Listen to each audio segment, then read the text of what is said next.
Welcome back to the Metal Exchange. Justin and Chris back again, joined by two of our special friends who I will introduce momentarily.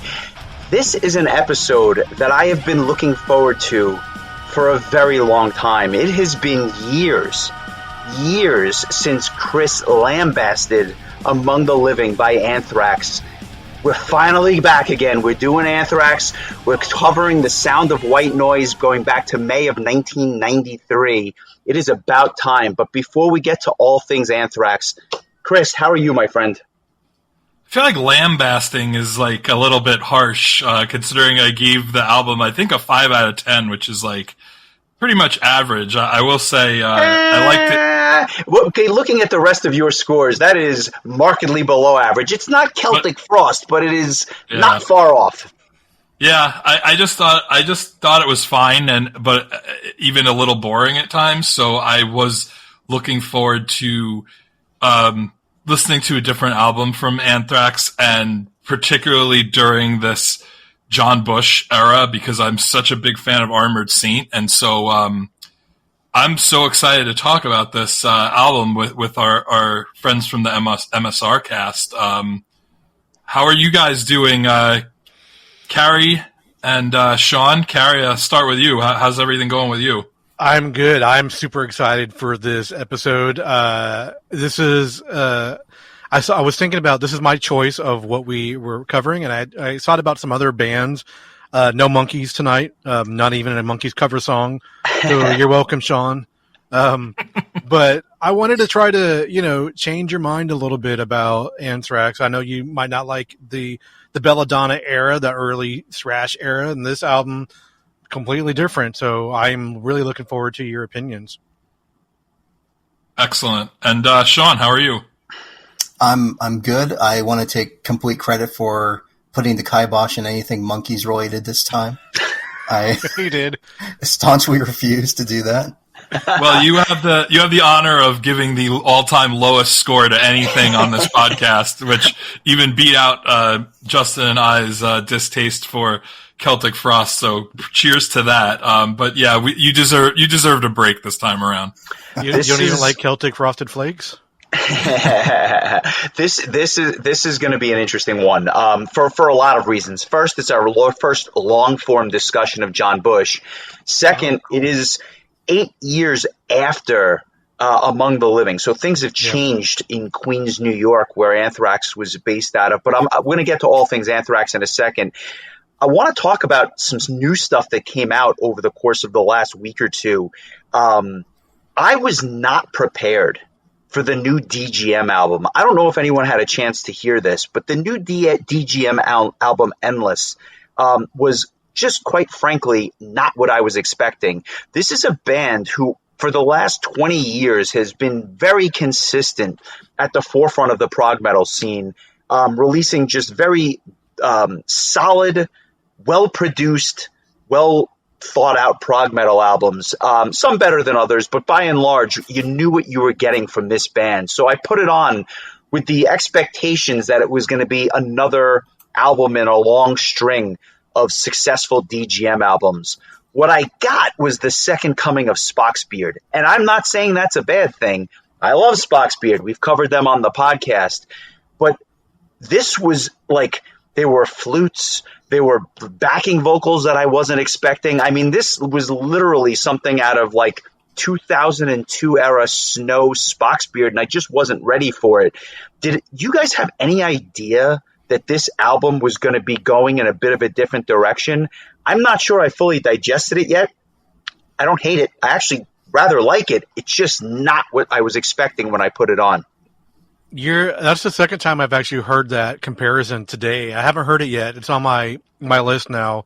Everybody's saying, "Oh, it's the new coming of Spock's Beard." I'm like, "What?" Okay, I'm in. I want to check that out. Yeah, and if you like their earlier stuff and you like Spock's Beard, this is a perfect marriage of the two. It's just a pivot, and it was just, like I said, maybe I didn't read enough before I heard the album come out, but once I put this thing on my radar, I'm like, this is kind of different. And I have a friend of mine who always criticizes, well, he criticizes everything, but he criticizes bands when they stray too far from their sound, but then criticizes them when they don't evolve. So, I can't imagine who that person is. yeah, well, I mean, I'll let you guess. But I suffice to say, in this case, they certainly did change up their sound. There is a marked departure with certain elements of traditional DGM in there, but it was really quite the listen, and I'll definitely be going back to this. Chris, anything catch your ear this week? I know that stuff has been coming out fast and furiously. Yeah, and I've done a terrible job at listening to any of it. I don't know that I really have heard anything since the last time we recorded that I'm going to even mention bringing up. I seriously only listened to Anthrax this week. Nice. Okay. Well, Anthrax I want to other people's podcasts. That's pretty much it. I want to get into a little bit of a Dream Theater discussion in terms of scenes from a memory briefly, but I'm going to turn it over to you, Sean. Anything that kind of caught your ear this week that was worth listening to? I listened to a ton of stuff. The one I wanted to mention was this band from Australia called Carmeria. They're like a gothic metal kind of meets power metal band. That drummer guy, Josh, recommended them to me, and pretty solid stuff. Like, I've sort of, I don't know, fallen back into like a lot of trying to find some more gothic metal stuff because there's sort of it's dried up over the years. So trying to find more stuff like that. It's a great album. It's called Tragedy d'Amour or something like that. Yeah, And, you nailed it. This came out a few months ago, maybe even 6 months ago at this point, 4 or 5 months ago, something like that. And I'm glad you brought it up. I don't know that I've mentioned them in long form on the podcast, but this is one of my favorite albums of the year so far, and it was kind of out of left field. I'm not saying it's my album of the year, but I'd be hard-pressed to not have it in my top 20, I think, at this point. And I say that because it was that perfect blend of like gothic Camelot, and I kind of loved it. It was just catchy, well written, and I liked their last album, but I feel like they took the next leap on this one. Have you heard any of their older stuff? No, this is the only album I heard. Okay. Good the choice. Camelot reference, it's apt because it reminds me of like Camelot mixed with like Him or Yes. Charon, like one of those Finnish gothic metal bands. So yeah, it's good stuff. Nice, good choice. I'm definitely a fan, and I will probably be talking about them in a little bit more detail on our end of the year recap when I do our top 50 list and whatnot. I'll save my other comments for that. Carrie, I'm going to turn it over to you. Anything that caught your ear this week? Yeah, surprisingly, there's a few albums. So we recorded Metal Geeks last night, my other show, and my co-host brought up, hey, there's a new song from his band called Hangman's Chair called 2 a.m. Thoughts. And number one, I was surprised he even knew who they were. But number two, it's a really good track. It's a combo of the band Duel, Dool. So female vocals on this one, very gothic tinge, Sisters of Mercy type stuff. Really good stuff. I would be remiss if I didn't mention that the new Jotun album comes out this week. Kinship. I have been listening to that promo for a month or so, and I'd be hard pressed to find a higher album for my top 5, top 10, anywhere in there. Wow, big words. Really good. I saw that it came out. I have not yet heard it, but I will obviously be checking it out. I've got high expectations, but at the same time, top 5, top 10 that is elite status when it comes to an end of the year list. So Yes. Those are big words, but it's finally out. I know as of, I guess tomorrow. So, or That's at least correct. tomorrow of this recording. So that's going to be great. The vocalist John Aldara, this the second album he had this year because he was the vocalist on the Homford album that came out earlier in the year, which is really good too. And I don't know if you guys heard the new Swallow the Sun. We talked about it on the last show, but there's another band that I discovered actually from Josh from Heavy Debriefings. The band is called The Ghost I've Become. Not the best band title, but the album's called Asylum. And if you are looking for a heavy Swallow the Sun style album, this is it. It is so... heavy Swallow the Sun-ish. George hated it, of course. But I really love this album. Yeah, I mean, I didn't love the new Swallow the Sun at first because of the production of it, but I've grown to love it. And it's interesting because Swallow the Sun, or at least their new album, sounds very different from old Swallow the Sun. So it's almost like this band may have taken the reins in many ways.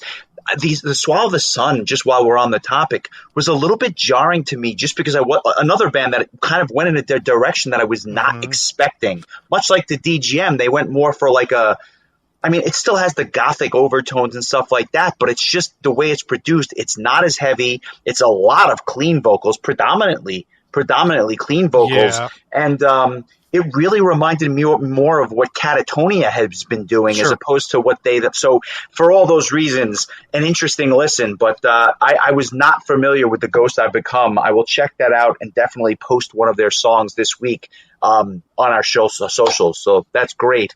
Before we turn to Anthrax, we had covered Scenes from a Memory, Metropolis Part 2, the Epic Dream Theater album last week. And I know Chris and I gushed over it. Whether it's better than Images and Words, we can leave that debate for another conversation. A lot of engagement this week on people kind of just, saying how this was a seminal album and they're listening, and they're listening. It was the first prog metal I ever got into, that kind of stuff. What are your thoughts briefly on this album, and where would you rank it in the pantheon of other Dream Theater albums? And again, I'm not going to, this is not to piss on Falling Into Infinity or to say the Mangini era was a waste. That's not my point, but would you put it up there with Awake and Images and Words? Is it better than? Is it less than? Any thoughts? It's different. I mean, to me, my first Dream Theater album that I owned was Falling Into Infinity. So to go from that to this was shocking. But if my preference is Images and Words, and then after that, I kind of ended up drifting away from Dream Theater a little bit, but I just remember it being so far steeped in progginess at that time that I was listening to it that I didn't really appreciate it until years later. I think I was at that point in my metal listening life where I wanted immediacy and heaviness, and yeah. You guys are the super fans. I'm just a casual. And it's interesting that you say that because number one, I didn't come in with Falling Into Infinity. I came in with Images and Awake, albeit around the time that Falling Into Infinity had come out. But I was such a massive fan of the band that to me, I was ready for what this album ultimately was. It's interesting to hear somebody else's perspective where this was completely out of left field when you're listening to Hollow Years or something to that effect. So I just find the whole thing fascinating. Having listened to Learning to Live and Metropolis Part 1 and songs like that, to me, I'm like, give me more of it, inject it in my veins. I want more of that. That's what I want to hear. And this was like that. It's exactly what I wanted out of an album in 1999. Carrie, where does this fall for you in terms of like the Dream Theater pantheon? I'm with you. I started very early in their career, like Images and Words, with the first album I heard by them. There was definitely times throughout their career where I've fallen off.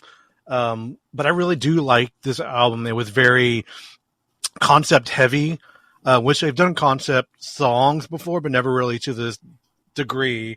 No pun intended for Dream Theater, but there's some really great tracks on here, like Strange Deja Vu is something I still listen to all the time. So, I mean, I'm excited to possibly see them live next year with the full lineup again. I mean, hopefully the vocals sound good. I'm just going to leave it there. I'm watching Chris making hand gestures, just probably because he doesn't want to go on record with something he's already said many times. But I've got tickets. I'm going to see them next year.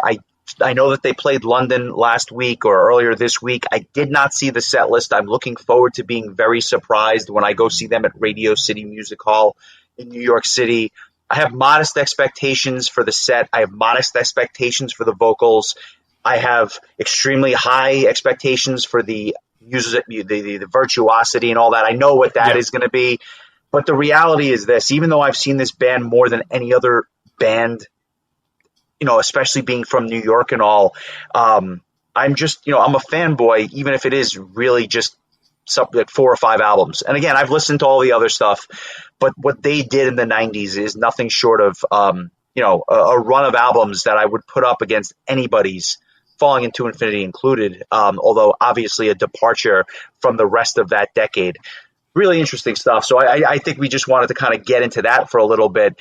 But I'm going to turn it back to you, Carrie. What was it that made you choose this Anthrax album as a resurrection or a reclamation project for Chris? And again, I know we joke about his scoring Among the Living. I bet if we were to cover that now, he might even give it a 6 or something a little bit more, because I think his palette has expanded, and maybe he can talk more about that. But why Sound of White Noise?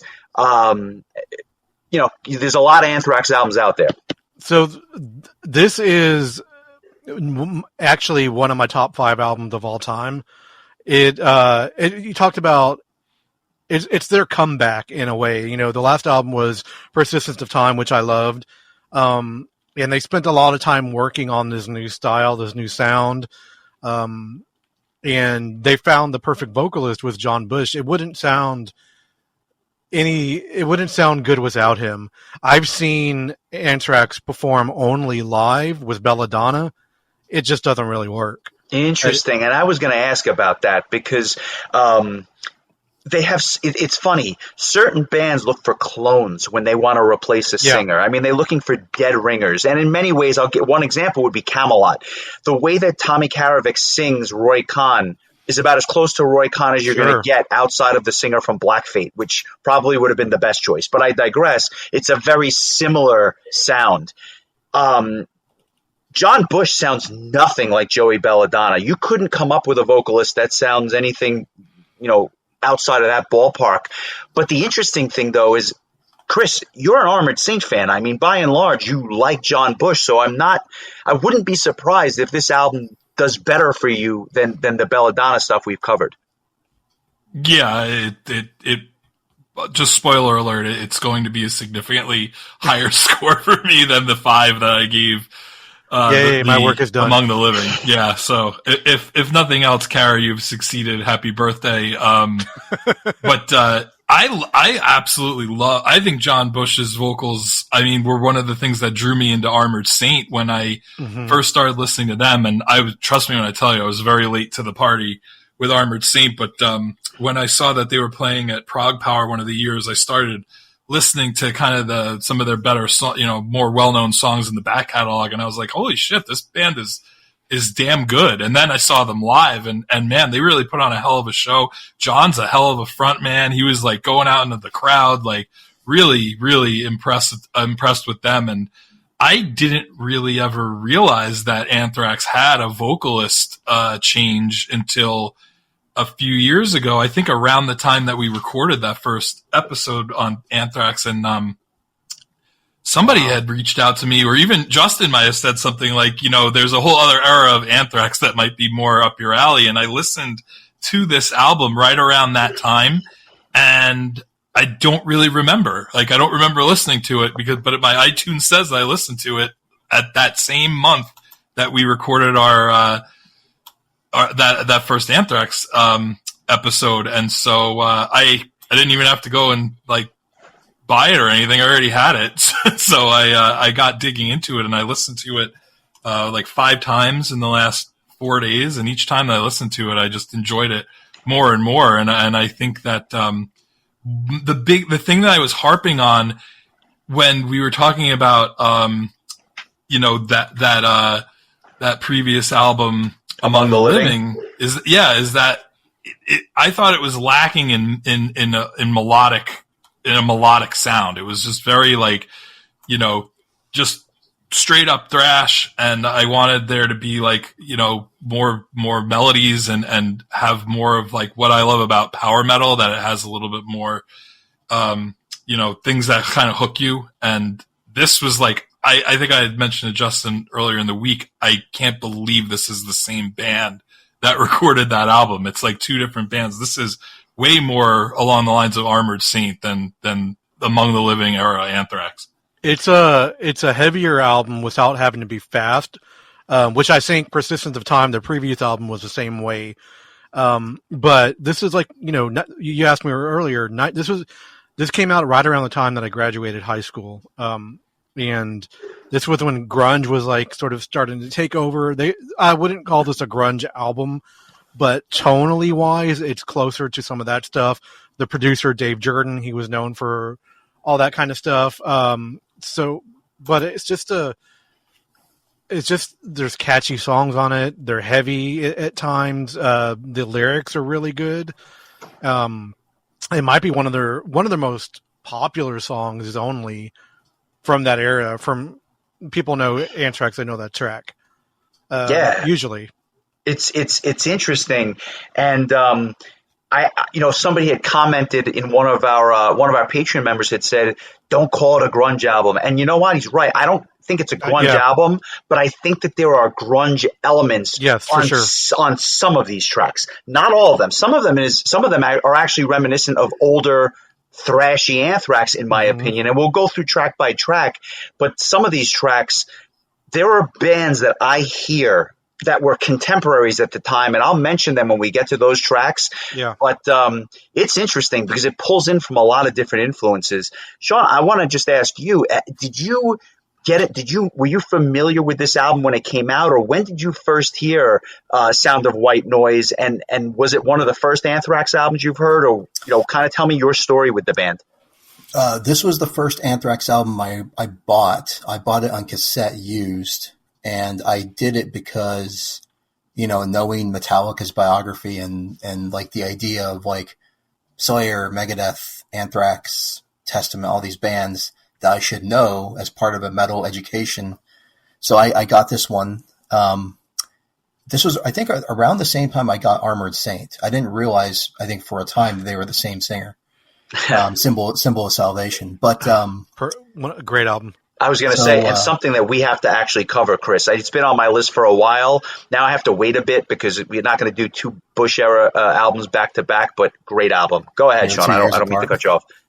Yeah. So, this, and so I remember when I first got this, it was like 90s, and I was like, just anything heavy I would be into. And I remember liking this back then, a lot, like thinking, oh, yeah, that's cool. And, I was shocked when I went back and listened to this because it had been like 20 years since I've listened to this, how much the disparity is between how much I enjoyed it then and how impatient I got with it like now. Interesting. Tastes are a very funny thing. And Father Time does no jobs, I guess, as the saying goes. I'm curious to see if anything still resonated with you, or if it was just a miss throughout. There are things that I remember from like listening to it back in the day where I'd be like, yeah, I remember liking this song a lot. But one of the things that it made me do is I went back and listened to Persistence of Time, because I remember the first time I heard Belladonna, I was like, I don't like that singer. And I sort of wrote that era off, or wrote his stuff off. But goddamn, Persistence of Time is a great record. Yes. And I actually got to say, like, I think now I kind of prefer Belladonna over Bush when it comes to Anthrax. I went back and listened to Among the Living and Persistence of Time, and I was just like, yeah, this is there's an energy of those albums that sometimes is lacking here, and I'm blaming the grunge influence 100% as the culprit for that. It's interesting you say that. I don't know that I would say I prefer one vocalist to another in a vacuum. It's just that the style of music has changed, and therefore the vocals lend itself to a particular style. I will say this. Early on in my fandom of Anthrax, and again, I will admit I don't know every single track. I know a ton of their greatest hits. I probably know about 50 or 60 Anthrax tracks. I don't know everything in the discography. But I had the pleasure of seeing them live, opening up for Megadeth and Slayer. This has got to be about 15 years ago or so. Joey Belladonna was phenomenal. He was by far the best vocalist on the stage that night. And honestly, he really made some of these songs that I liked. I actually fell in love with him that night because I got to hear him sing live. He is a treasure, and there's something about that really short microphone stand that I don't know. I'm a fan. Like it's cheesy as it is. I love it. But I say that to say I've been a John Bush fan for a long time as well. It's almost like, vanilla and chocolate. They're two different flavors of ice cream, but they're both delicious. I think I've seen Anthrax probably the most out of any bands that I love. I have a tattoo. My actual pictures in the Greater of Two Evils, the album that John Bush, they went back and re-recorded some of the older tracks. I mean, that makes me a fanboy, I guess, right there. And I saw them multiple times with John Bush, doing some headline stuff. It was around that tour they did with, like Motley Crue and Megadeth. They did some headline shows, and they were phenomenal. Nice. I'm not surprised. They're a band that I would love to see again, but I digress. I'm sure that time will come. They need to do something like what Halloween has done and some other bands. Bring out both vocalists, do a full hour and 45-minute set, and just play everything. Bring all three vocalists that they've had. Yeah, there you go. Even you know what? That's not a bad idea as well. At one point they did a cover song that had John Bush and Belladonna on it together. So they have done that at least, but they've never toured together. There you go. I'm just. What's the story behind Belladonna leaving the band and John Bush coming in, and then Belladonna eventually rejoining the band? Because I'm not super familiar with the background. I've read both Scott Ian books, and I don't think that was a good time in their life with Belladonna. There was some butting heads against stuff, and they basically were looking for a new vocalist without telling them, and they sort of got rid of him that way. I guess they didn't think his voice fit with the new material they were working on, which turned out to be Sound of White Noise, which I agree on that. But, they probably could have done it in a nicer way, but that's not my business. You know what I mean?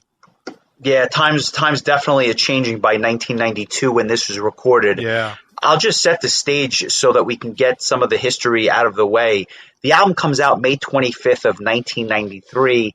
As we've kind of alluded to, the music scene in America had changed drastically by this point. Out were Warrant and Whitesnake, in our Nirvana and Pearl Jam, and we're in the throes of it by 93.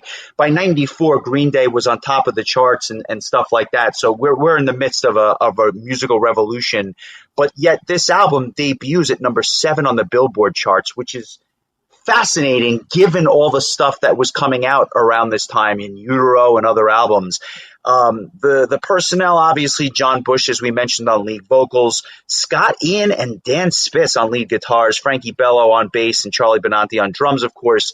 So it's kind of a classic lineup, but just different. And I say that because, again, things were changing, and old school Anthrax fans were clearly buying this album, but in order to remain relevant, they had to have tapped into some of the alt rock or grunge stuff at least a little bit to place that high on the Billboard charts. And it was just, like I said, just a very, very interesting time for the band. 4 singles from the album, which we'll get to. The first of which was only, as you mentioned, the biggest of the 4, and a track that is still widely regarded in the band's discography. And so without further ado, I think we should just get into this album. I'm going to argue that the worst track on the album is the opening track. Now, I don't know if you're going to say that's sacrilege, but Potter's Field, for me, arguably my least favorite on the album. Very tight drumming, an awesome riff, and it's almost like it's almost like how like you'd see those guys dancing in the street, almost like the kind of I don't know, like the spinning on the street, or I don't know what you call it, but the break dancing or something like that. That to me is what this song reminds me of, like early 90s dancing in the streets in Queens, New York. And basically what you have here, and you can correct me if I'm wrong, but you have classic John Bush Armored Saint on top of what I guess sounds like an older Anthrax tune where it picks up that speed during the chorus, but there's something about it that just doesn't click for me. And it's either the flow of the song or maybe the fact that it's just a little too chaotic. But there's so much better material on here that this one was a miss. And when I first heard it, I said, geez, I think this is going to be a tough listen, but it gets much better. I'm gonna kick it over to you, Carrie. I know this is one of your favorite albums, so I have to assume you love this track. So the intro of this song was, I utilized it for maybe the first 3-4 years of MSRcast as my intro, and I sort of mixed it into what I was doing. It's not my favorite track on the album. There's some really, really cool chugging riffs in the beginning with the drums, before it gets to like the chorus and stuff like that. And I guess I can see where you're coming from, the Armored Saint, that kind of syncopation on this song. Yep. But I really like the play with Scott Ian and John Bush doing the vocals there in a couple parts, and I don't have as much disdain for it as you do, but that's okay. And I might be overly positive this whole episode. We don't know. We always joke that nostalgia often plays a role in our formative, like rose-colored years. Glasses, right? Yeah, 100%. Yeah. Well, we're coming off an episode where we ranked an album 9.75, on average. So if you want to be excited about this album, this is your chance to just be excited. Yeah, Chris, I want your opinion, but I want to turn over to Sean first. You listen to this album when it comes out on cassette. You're hearing it now for the first time. What is your immediate reaction to Potter's Field? I thought, because I remember liking this song. I think I know what you're talking about with why it lets you down. That chorus is like anticlimactic. Like, yes, the riff is so cool. The intro drum part is so cool. Agreed. And it's building, and then it just kind of flatlines. And it's like, I want it to shoot off like a rock. I want it to get faster in the chorus or something. Especially for an opening track. Yeah. And that's why it's a miss. And it's more structure than anything else. I think it has a place on the album. I just don't think it belongs as the opening track. Chris, you rate Among the Living a 5. What are your thoughts when you're now cranking Anthrax for the first time in 3 years? With this song, I was like, all right, it's an immediate improvement as far as vocals go, just because, like I said, I'm a big fan of John Bush, but I thought musically it was kind of in the same wheelhouse as the 80s, style, a little more polish as far as like production goes. But, I was like, if the whole album's like this, I'm probably going to like it a little bit more, but not a lot more than Among the Living. But, I think that, things kind of pick up with the next track. And I think throughout the album, there's just certain tracks that I really glommed onto more so than others. And this was one of the ones that wasn't so much, solid tune for sure. I didn't dislike any of the songs on this album. But I agree with Justin. There's better songs on the album for sure. I would imagine that you prefer only the second track, the big single. I had no idea that this was like the big hit from the album, but I absolutely loved it from the first time I heard it, and every time I heard it subsequently, I loved it even more.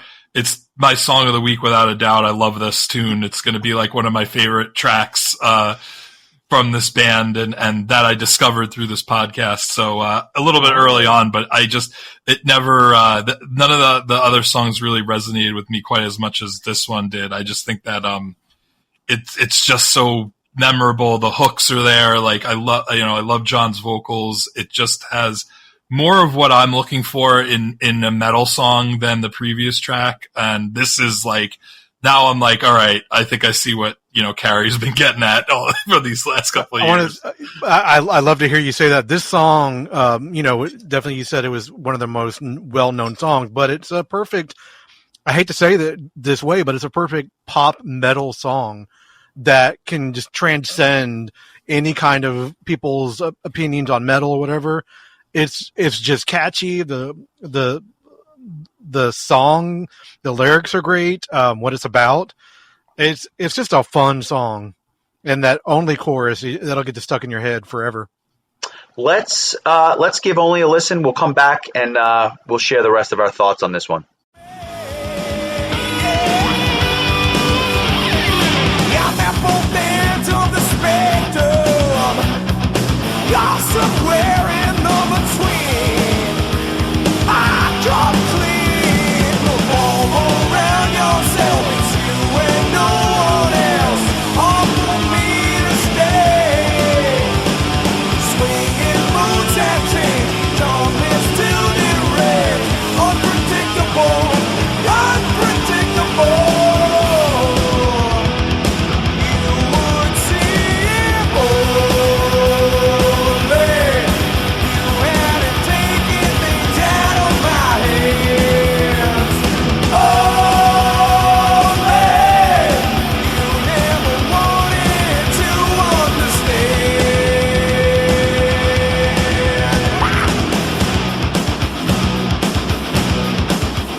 I can't say I'm completely surprised by that selection, but it's definitely a great track and one of the more memorable songs on the album.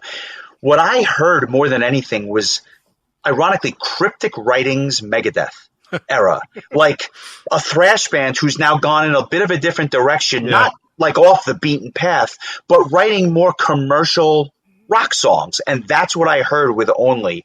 And I'll be honest, I loved Cryptic Writings. It was, for a while, it was that and Rust in Peace were my jam. And I know that they're two polar opposites, but Cryptic Writings has some really good tunes on it. The memorable chorus, again, the solid riff, that permeates everything Anthrax has probably ever done, but it's less thrash and more what bands were doing in the mid to late 90s. Sean, anything that you kind of grabbed onto with this where it was like, I see why I liked it as a younger youth? Yeah, this one held up. This is my song of the week. Nice. Okay. And you're right. It's like you can draw parallels with like Trust off Cryptic Writings, Bingo. Yeah, it's a great song. I agree. It's as close to perfect as this style of song can be. It reminds you of why Bush is such a great singer. And phenomenal song. Like definitely the song on the album. It's almost in their catalog, in Anthrax's catalog, it's almost a perfect song. Wow, big words, but you know something? Universal praise for this one, so it definitely holds the test of time. You know that they both of our friends here use the word perfect, and according to the great Wikipedia, James Hetfield is said to have referred to Only as a perfect song. Wow. Not a perfect metal song, not a perfect Anthrax song, just a perfect song. And that's coming from a man who wanted John Bush to sing for his band. So that's a story for another day. But right. Big words from Mr. Hetfield. We move along here to track number 3, Room for One More. Did you have the same feeling about this one, Sean, or did this one take a step back for you? No, I like this one. It's like the kind of the tribal vibe and the drumming. Great chorus, hooky. I wasn't a fan entirely of the guitar solo at the end. It just seems like a big sporadic mess. It almost reminded me of like something you'd hear on a Bathory album.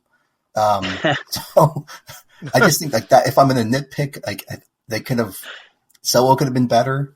In fact, that's something that is a weakness on this album, is the lack of really good guitar solos. Knowing what this band can do on that front, I would agree with you. There are some good solos on the album. I don't know that it permeates every song. I will speak to that real quick. I know Dan Spitz was pretty much like, I'm ready. I'm out. I want to be out of the band. Cause Scott Ian, he's not the lead guitar player. He only does rhythm.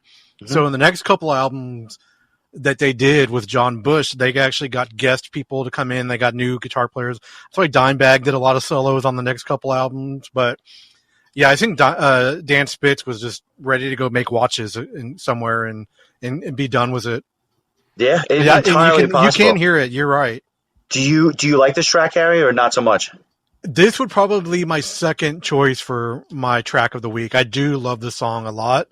It always, for some reason, my Haunted Mansion Disney nerddom comes in. It always reminds me of the Haunted Mansion because there's that line about Room for One More, and Yes. That's actually funny now that you mention it.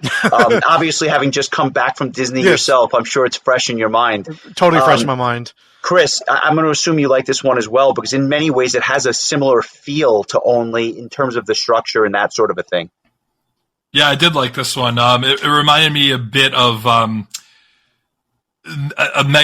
back to Megadeth. It reminded me a bit of there's a Megadeth song from probably a couple years after this, and I'll have to dig through my music real quick so I can actually name the right song. But that kind of chug riff where it's like dun dun dun dun dun dun dun, it gave me a feel of, I want to say it was Kill the King, which was like a track that they did for their one of their compilation albums.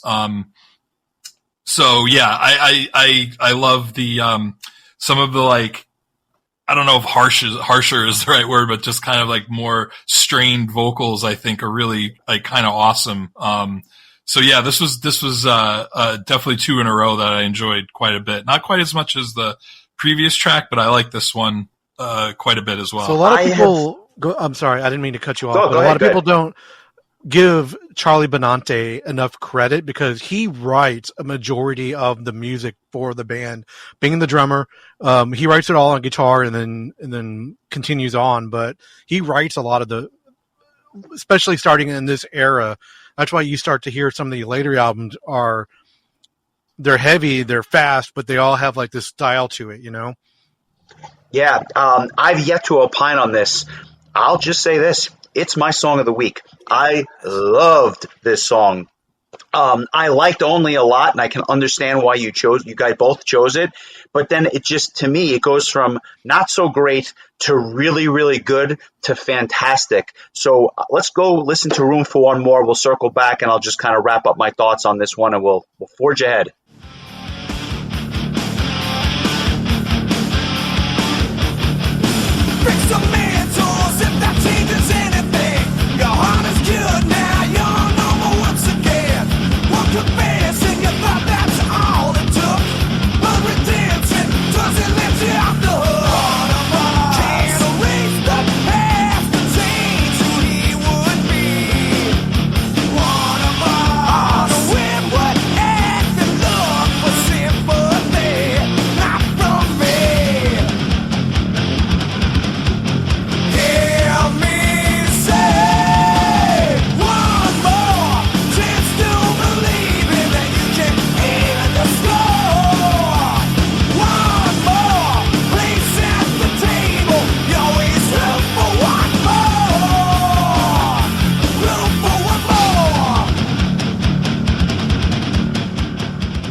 There are tracks that we hear, when you listen to an album as many times as we do in preparation for the podcast, that grow on you over time. And sometimes those become some of your favorite tracks on an album. But for me, this one hit me right away. I immediately love this song, and I legitimately looked forward to every time I got to hear it. It's a multitude of things. It's the riff.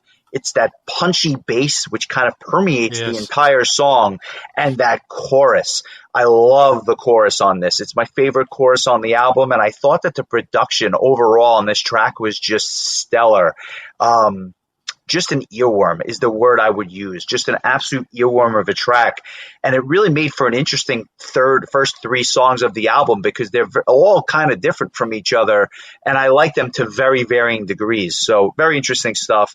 And that brings us to Packaged Rebellion, which again, another solid riff after the introduction. This one, though, this one has alt rock vibes through and through. I don't know exactly what it is about the alt rock vibes, but when you close your eyes and you listen to this song, I'd be remiss not to hear the Foo Fighters. I'm telling you, having seen them live earlier this year, they are very heavy when they play live. David Grohl is simply put a metal fan. And this track is just, to me, I know it's part of the Anthrax revolution, but I can't not hear Foo Fighters in 1997 when I hear Packaged Rebellion. Tell me I'm crazy, Carrie. You're not crazy. This is definitely before Foo Fighters, even a glint in his eye too. Yeah. So yeah, he probably. I mean, Dave Grohl is a phenomenal musician, no matter what kind of music you're into.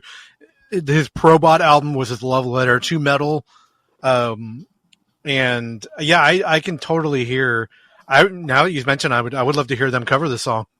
Yeah. Oh, listen, and they've done some during the show. They'll play some metal covers. It's not like or at least like they did a little Black Sabbath or a nod to Van Halen and stuff like that. But I'm telling you, the Foo Fighters would nail this. And quite frankly, I think Anthrax would nail one of their earlier songs, especially some of that heavier stuff from the first two albums.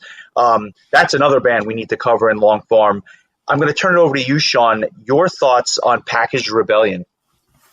I wish I could go back and like talk to myself when I was like in the 6th grade or whatever, and like ask myself like, do you like this song?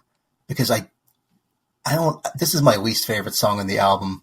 Interesting. It's the overwhelming grunginess of it that just like it I don't know. It kills it for me. And like weakest chorus on the album, possibly. The only cool thing about the song was "Flaccid as an Ex-President" is a pretty funny lyric. How fitting! How fitting in 2024. But I digress. Chris, Packaged Rebellion has. What was that? Not going there. Chris, what do you think of this one?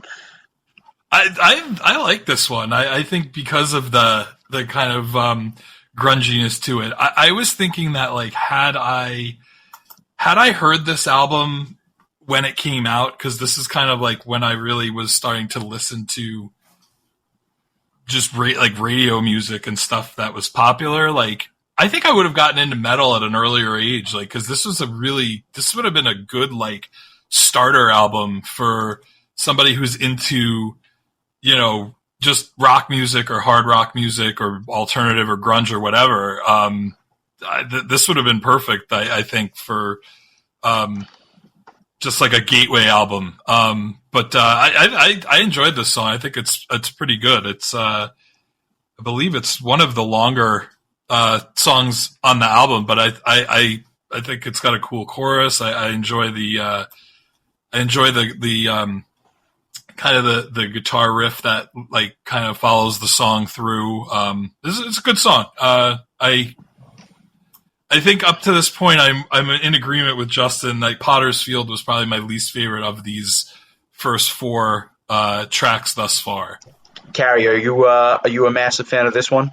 I am. I'm a fan of this song. It's not my song of the week. We're gonna get there, but it's lyrically this song is totally against like the government and how flaccid an ex-president is, how bad all that stuff is. It's great lyrically. Like if this song got on the radio, like a radio cut edit of this song, it would have done really well back in the day too. Yeah, I don't know that they were getting a ton of radio play with this album, despite the 4 singles. But interestingly enough, this wasn't one of them. But I'd argue if the album had come out in 1997, it might have been the first single off the album, arguably, or at least it would have been up for discussion. As we forge on ahead here, we go to Hyperglow, kind of the end of side A, if you will. Any thoughts on that? I'll let anyone jump in if they've got any strong thoughts on this one. I love this song. This is my song of the week. As I've always had just a fascination of the song. The lyrics they're sort of weird and funny, sarcastic in a way, but just a great. The song is just well written. It's fun.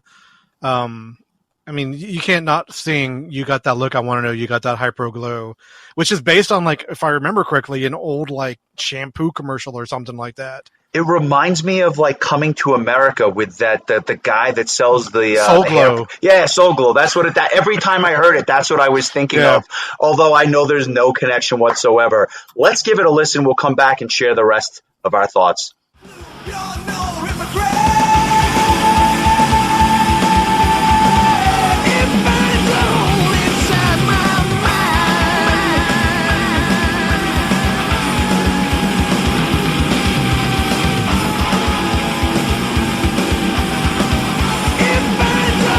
Inside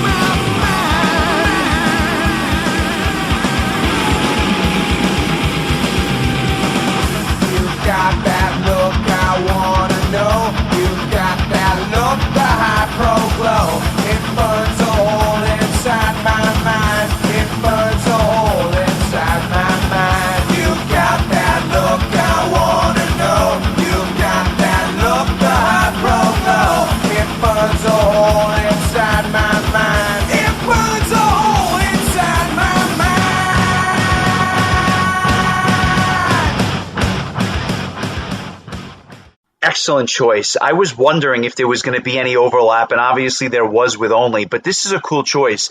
This song reminds me very much of Alice in Chains, and it's a little bit different for John Bush because he's almost rapping in spots on this song.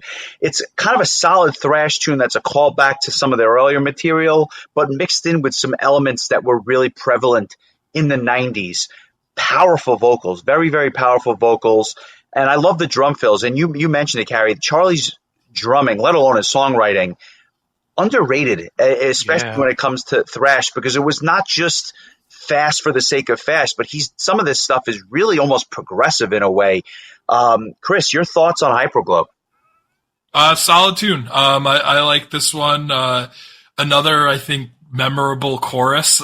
This was, again, what I was really missing out on, on our previous discussion, is like these just catchy choruses that really kind of hook you in. And I feel like, and I don't necessarily think it has anything to do with the change in vocalists as much as it does with the change in songwriting style. And I was actually impressed to find out that John Bush had a lot to do with the songwriting on this album. They didn't just like bring him in as like a hired gun and be like, we need a new singer, but we're going to keep writing the songs the way we want to. So just stay in the background and let us do our thing. Like, they really let him get involved. And I think that's really cool. And I think that shows, because I think that his vocals feel really inspired, and that he really feels like he's like a part of this band, even though he's new.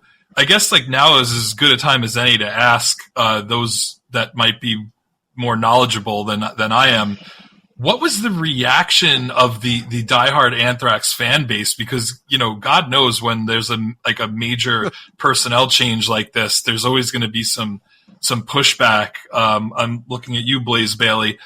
What was kind of the feeling from the diehard Anthrax fans and the diehard metal fans? Was this like oh shit, like one of our favorite bands went grunge and there's a new singer? Or was it because like it was Armored Saints singer, so it's like they got another one of us, so it's cool? Like what was the mindset at the time? I know it had good reviews from across the board, people that were not in the metal, people are in the metal. But fan wise, yeah, you're probably, I don't really remember, but I enjoyed it, but I'm sure there's those hardcore like thrashers that be like, no, this is not the Anthrax that I know and love. So I'm sure there was a lot of hate, I'm sure, that they felt around this time, but they didn't care. They wanted to do what they wanted to do. They never cared about an image. They cared about just doing what they wanted. They were the only band to ever wear freaking like, skate shorts on stage and t-shirts, and had Ninja Turtles on their guitars. They didn't care. They wrote songs about like their thing, man. They wrote songs about like horror books and comic books. I think they didn't care. So I can't imagine that. I'm sure later on the next couple albums that didn't do very well, they started to really care because when the money stops coming in. Sign of the times, unfortunately. Yeah. There's an underrated album with John Bush called Volume 8 that nobody really knows, because I was actually starting Mainstream Resistance when that album came out, and the record label reached out to me to help promote it, and the record label sort of folded as they were starting to get the album out.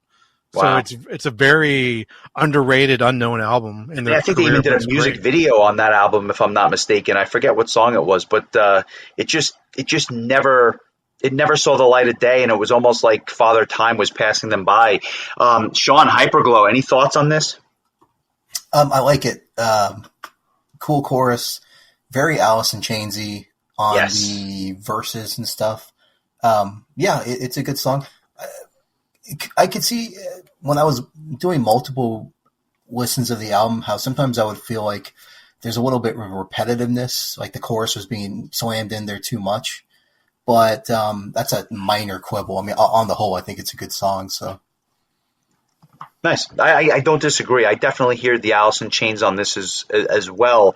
And that brings us to Invisible, the 6th track. One of the longer songs on the album. It's one of 3 songs that are over 6 minutes in length. Chris, any thoughts on this one? Or like this is kind of an interesting song, and at least for me, it reminds me again of a modern Megadeth. Not Peace Sells Megadeth, but like late '90s, early 2000s Megadeth.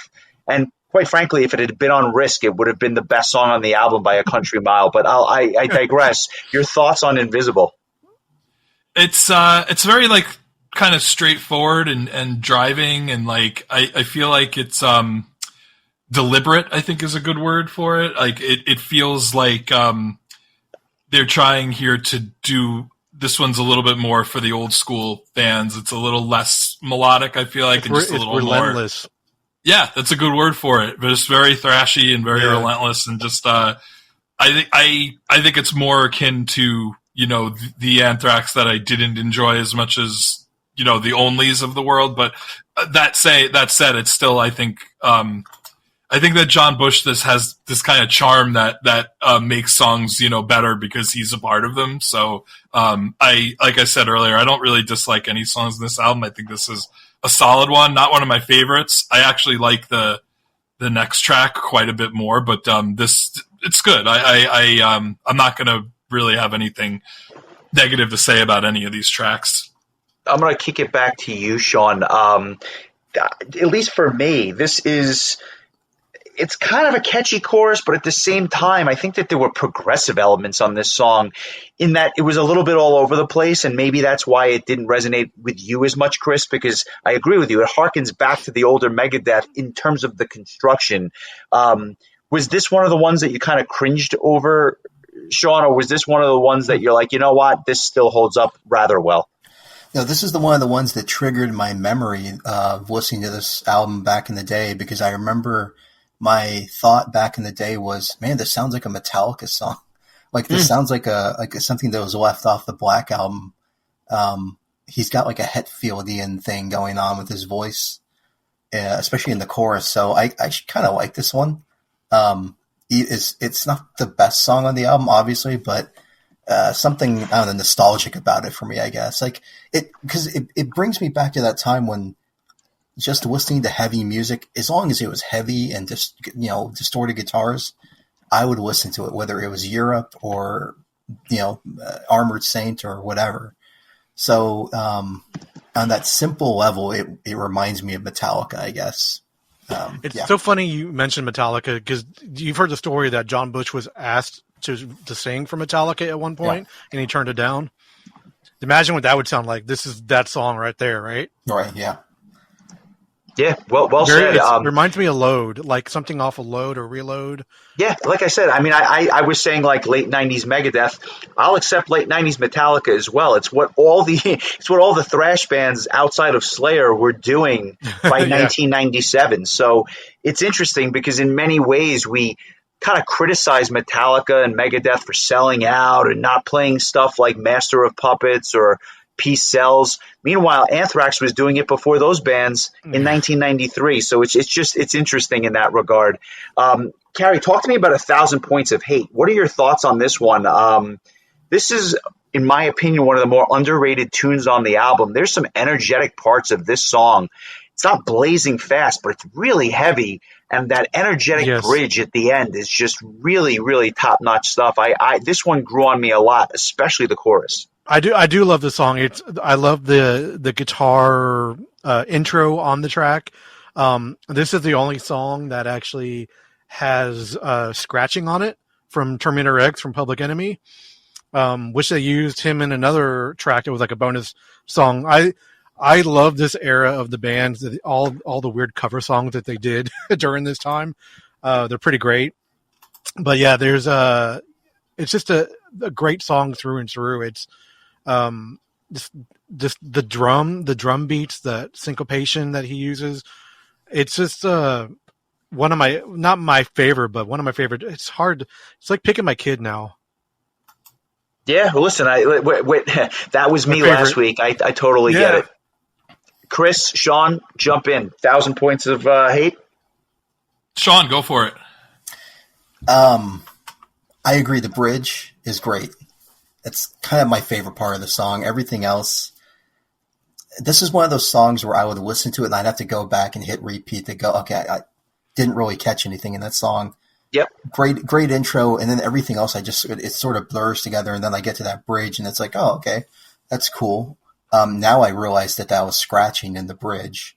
Yeah. But yeah, this is one of I would say the weaker songs. For me, one of the weaker songs in the album. Chris?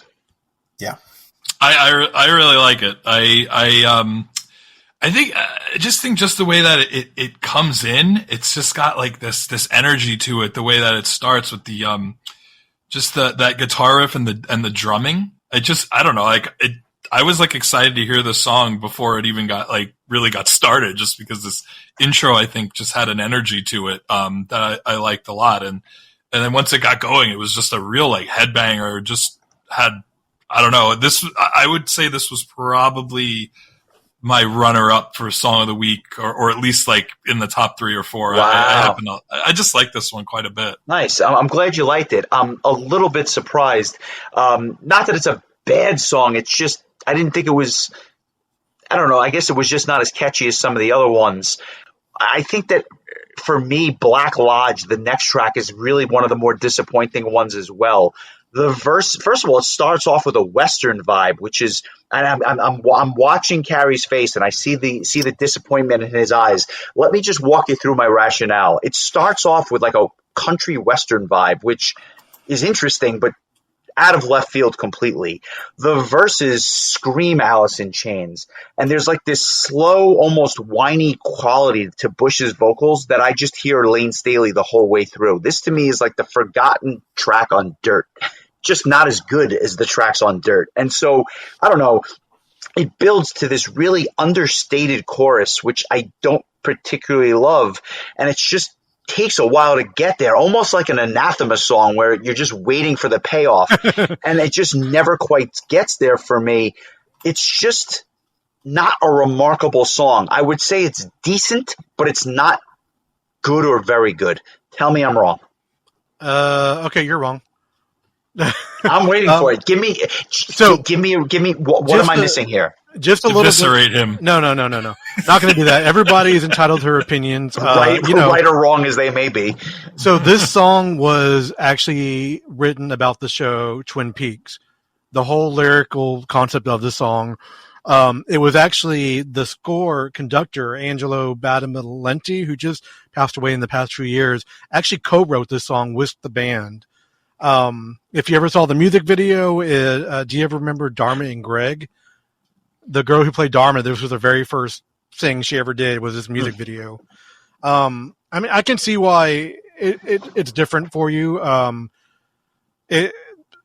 They've done stuff like this before that are sort of ballady type of things. And it's a ballad. It's a ballad based on a, weird sci-fi strange TV show.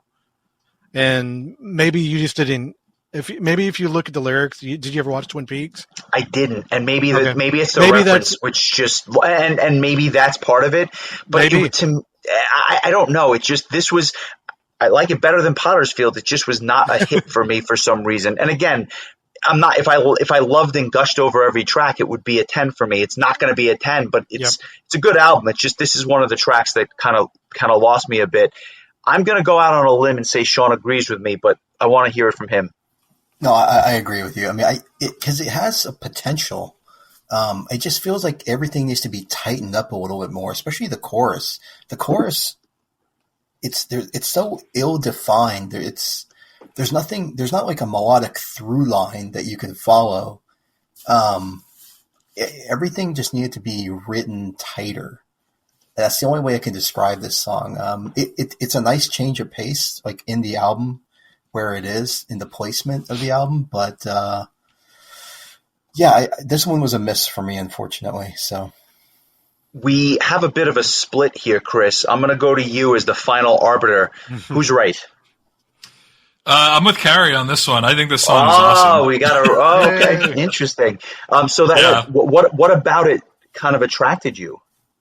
I like that it's just different from the rest of the album. It really, it definitely has an Alice in Chains vibe to it. Oh, yeah. I think that's not hurting for my tastes. But I just like there's like kind of this like dreary, grungy probably is the right word, but there's a dreariness to it. And I think it's just a really cool song. I like that it starts out really mellow, but I really like the part where it starts to kind of pick up a little bit. I don't know.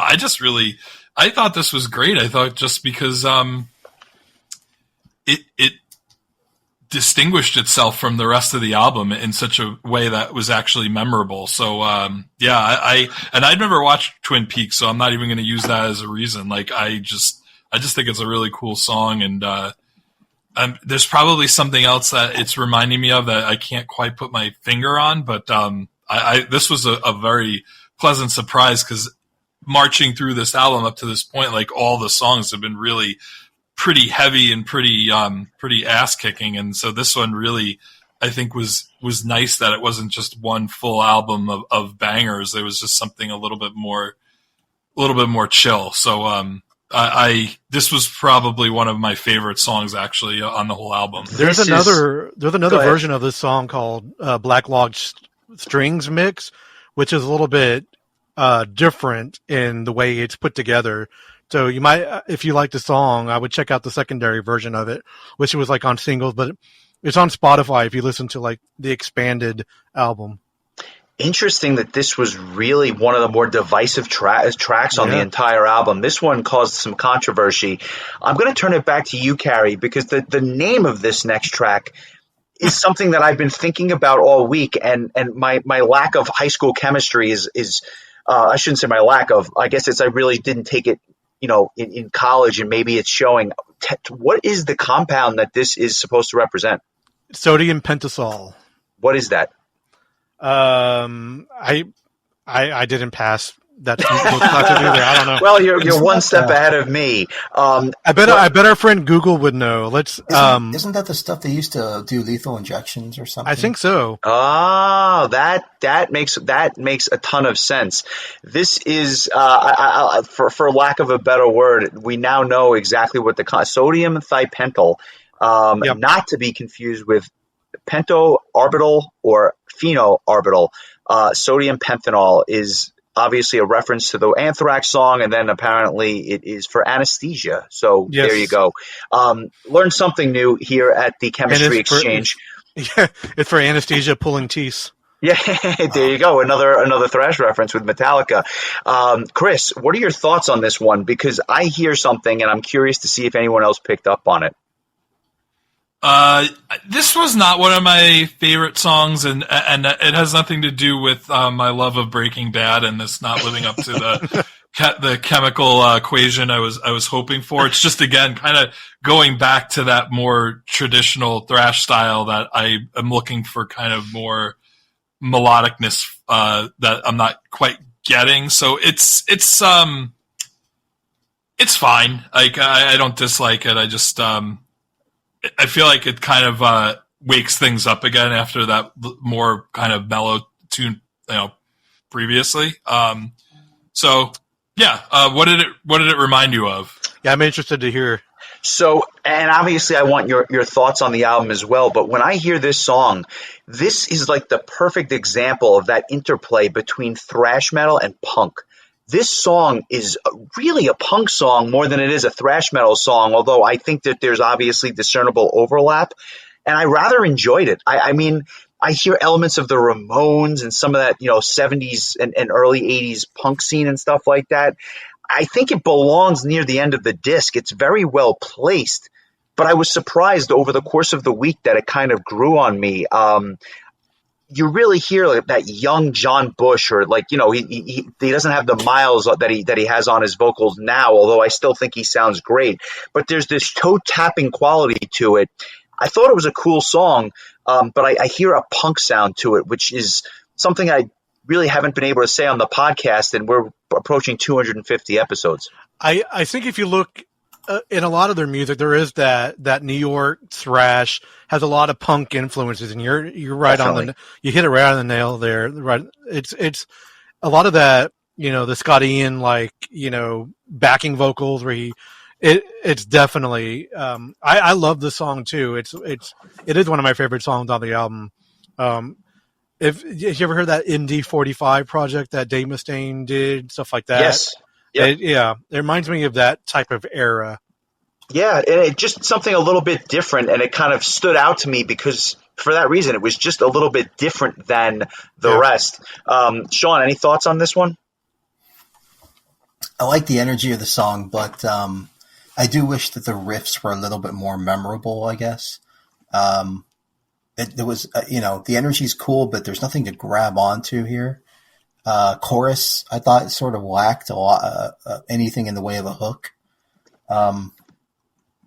It's not the worst song of the album, but it's definitely one of my least favorite ones on the album.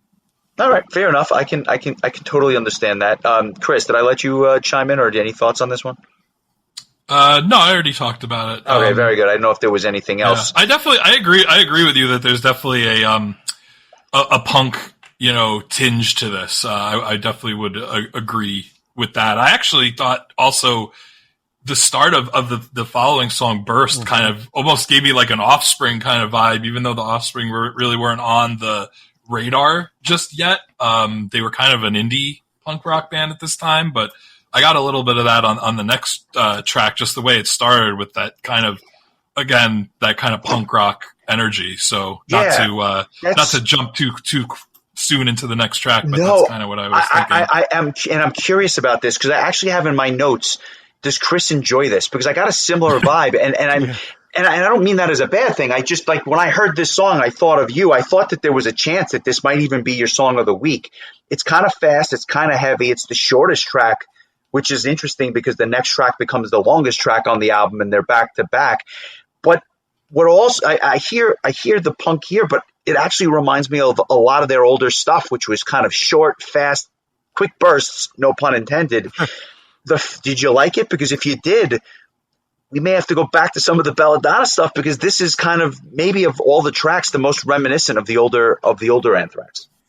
Yeah, I actually did like it quite a bit, and it might have been maybe because I think maybe I've liked these tracks that are more akin to the old school because they're kind of smattered throughout it, and it's not like all the way through. I really like how the album kind of has different styles to it, like, throughout. It's not a one note or even two note kind of album. Like it's, I think just based on this discussion, there's been so many different ways we've described songs and like agreed and disagreed and all that stuff. Like there's just a lot going on, with this album. I want to give, props to Carrie for choosing it, because I think it's made so far for a really fascinating discussion. But I don't think I would want to listen to a whole album of this, but for like where it is at this point in the proceedings and towards the end and whatever, like, yeah, I'm all for it. And yeah, we'll go back and we could, whatever album Madhouse was on, we'll do that one next, I guess. I think that was yeah, I think was that their first album? Second. Yeah. So yeah, technically. So that we'll do. We'll see if maybe I can warm up to old school Anthrax in the future. This is the only song on the album that actually has in the lyrics "Praise Satan," "Worship Jesus," "Praise Satan." I really love John Bush's extended vocals on this track. He I'm trying to think how I want to say this. Like the beginning of the songs, he like really, his vocals really. I don't know what I'm trying to say here. Hold on. I just had a burst in my. I'm gonna come back to you. It'll come back to you. I've edit that out if you don't mind. Oh, there's no edits. I'm going over to Sean. I want to hear your thoughts on this, and I'll circle back. This song kind of sums up the weakness of this album, I think. If we're gonna be honest, there is a weakness to this album, and I think the weakness is not a perfect album. John Bush, being such a good singer, is not being utilized to the best extent. And I think this song, it has a lot to do with the lyrics, but the lyrics he's delivering, there's no vocal melody to them. This honestly sounds like a song that should have been sung by Belladonna, and I think would have been better with Belladonna. And maybe that's my fault, putting too much expectation on Bush and not kind of, because I listen to a song like Only, and I'm like, that's him being used to perfection, right? And then I hear something like this, and it's frustrating. I understand. And the reality is that's why I was so curious about Chris's opinion, because to me this is early. It's almost like it was a belladonna tune that they never used, or whether it was a B-side or just something that was used in this, or they were trying to throw a bone to the old school fans. Yeah, and they just kind of buried it at the end of the album. But I agree with you. I would love to hear Belladonna sing this song. It didn't lose anything for me. I actually rather enjoyed it. But I would love to hear Belladonna do this one live. I think it would be a perfect fit. Carrie, your thoughts? Yeah, that's great. I mean, John Bush, they did an album where he went back and did Belladonna song. They need to have Belladonna go back and do John Bush songs now. Hell yeah. Let's do it. Come on, guys. Let's get that happening. Yeah. It's not my favorite, it's not my favorite track on the album. It's, it's short and sweet for a reason.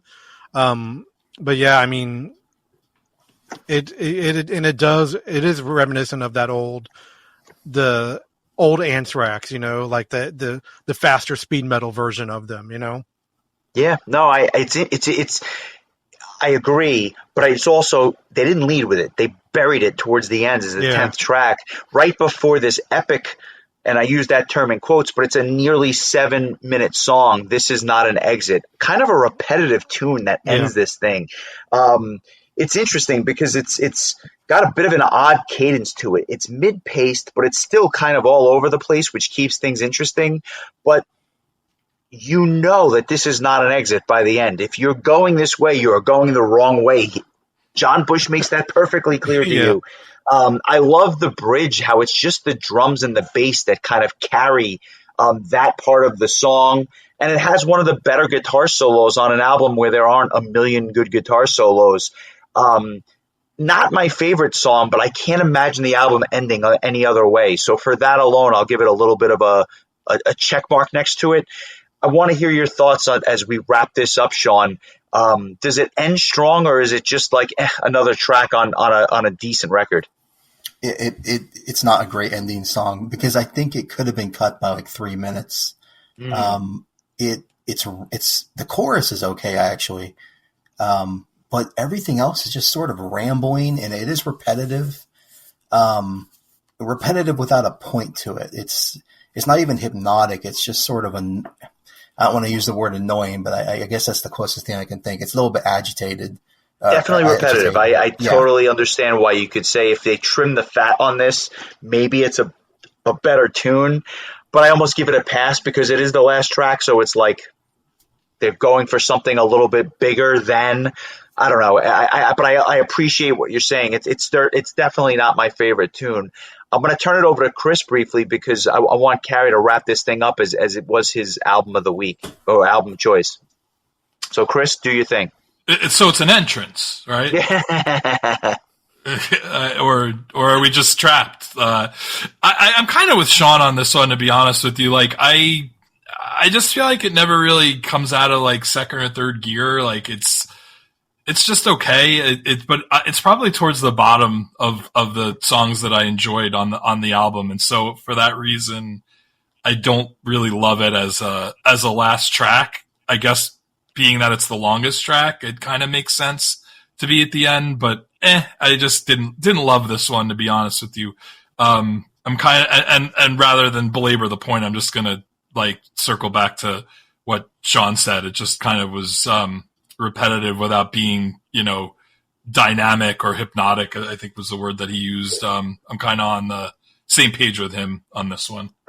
Carrie, take us home. What do you think of this closing track? I can agree with all of your guys' opinions on different aspects of the song. I think it is a good closer for the album.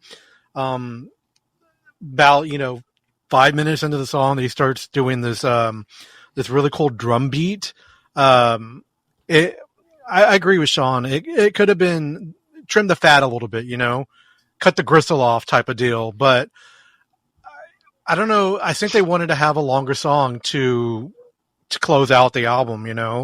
They had a little bit of a shorter one right before it, and then it just sort of like goes on and on and on until it just ends, and that's your exit. You're done. Yeah, listen, and done we are here. Every week when we do our albums, and you guys know as veterans of the podcast, we give a score of 1 to 10 on this thing. I want to turn it over to Sean first for one reason. Not just what is your score, but what would you have given the score? What did you think the score was given the nostalgia and everything else from when you first heard it? And what is it now? I know it's gone down, but how far has it gone down for you? I mean, I think, in my memory, it would have been like a solid 7.5. I'm going to say 6 because it's not a bad album, but there are times when it's not even a good album. And then there are times when it is a good album. And that discrepancy, I think, is frustrating when you're listening to something like that.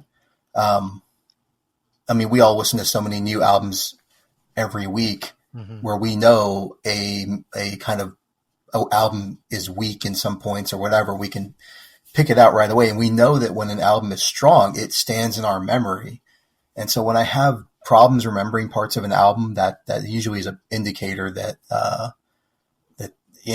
it's mediocre is a too harsh of a word. It's just above average. I think this album, I think that it made me appreciate Persistence of Time so much more to where I actually think that album is kind of a masterpiece, maybe their best album to date. Nice. Ever. I agree with you. We have to cover that album at some point in long form. Carrie, I'm going to turn it over to you. This is a top 5 album for you, but I don't know that you're going to give it a 10 because even you acknowledge there's imperfections here. So totally right. Nostalgia's okay. Nostalgia is okay. Rose-colored glasses are okay. What are you giving this on a score of 1 to 10? So with nostalgia, this is, like I said, one of my top albums of all time. Even going back and listening to it now, you're like, oh, well, they could have done this a little bit differently and this could have been changed. I don't know. I can't give this a 10. There's just definitely no way.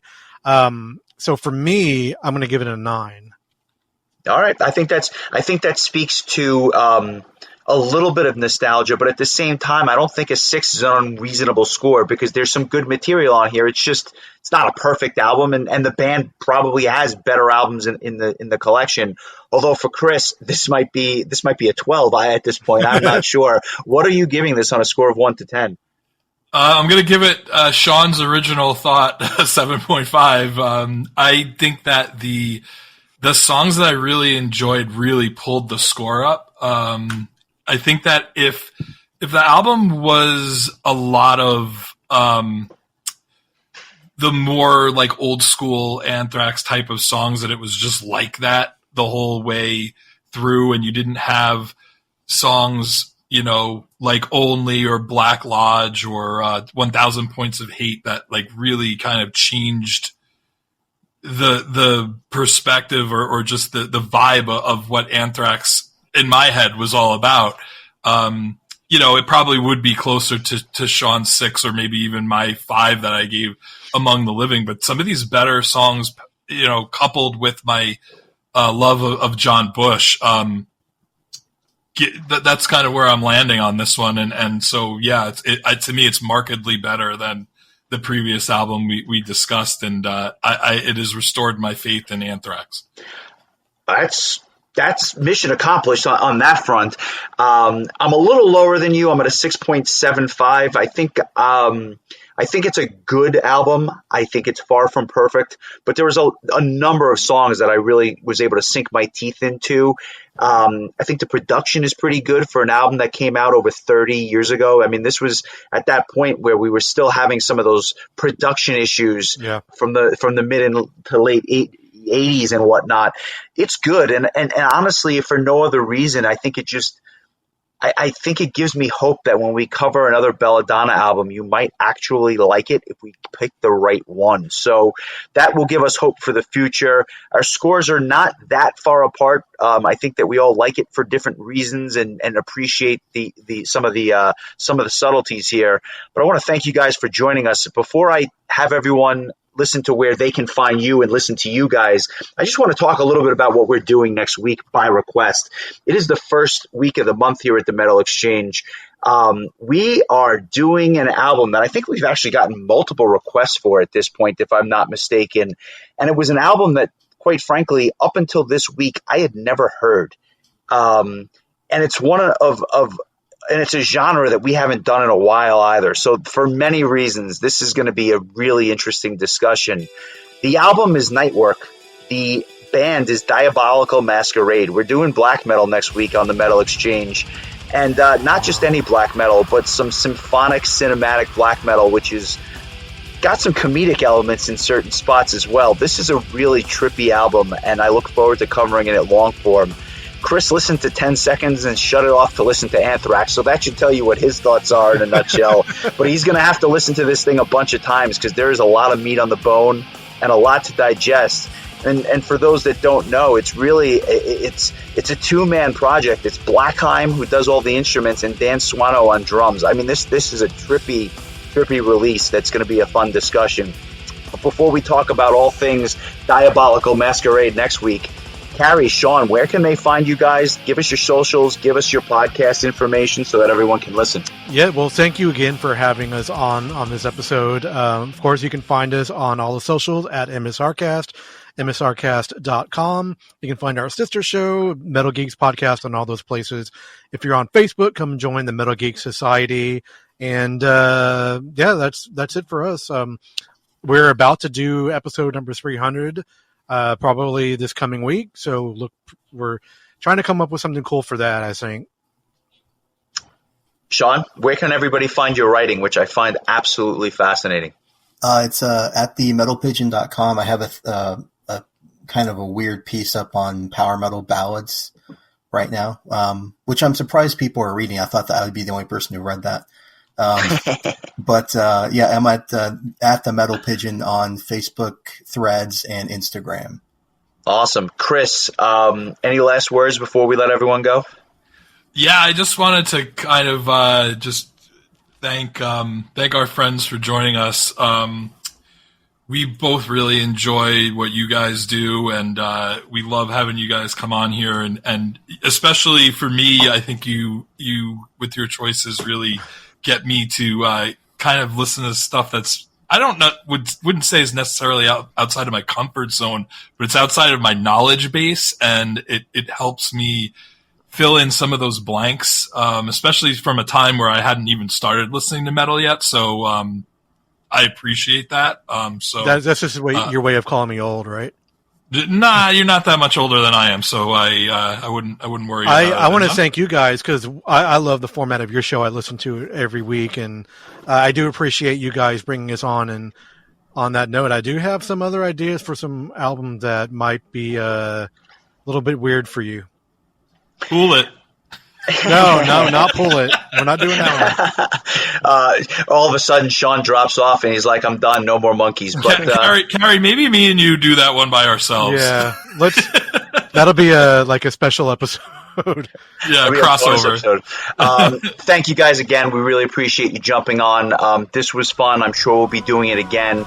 And I'm sure we'll be plugging in some of the holes in Chris's knowledge base when we do some black metal next week, which is more holes than it is plugs. I'll tell you that. But thanks for listening. Thanks to all of our Patreon members. You are the lifeblood of this show. We really appreciate you. And we will come back next week with all things Swedish black metal. Enjoy the week, my friends. We will see you soon. Adios.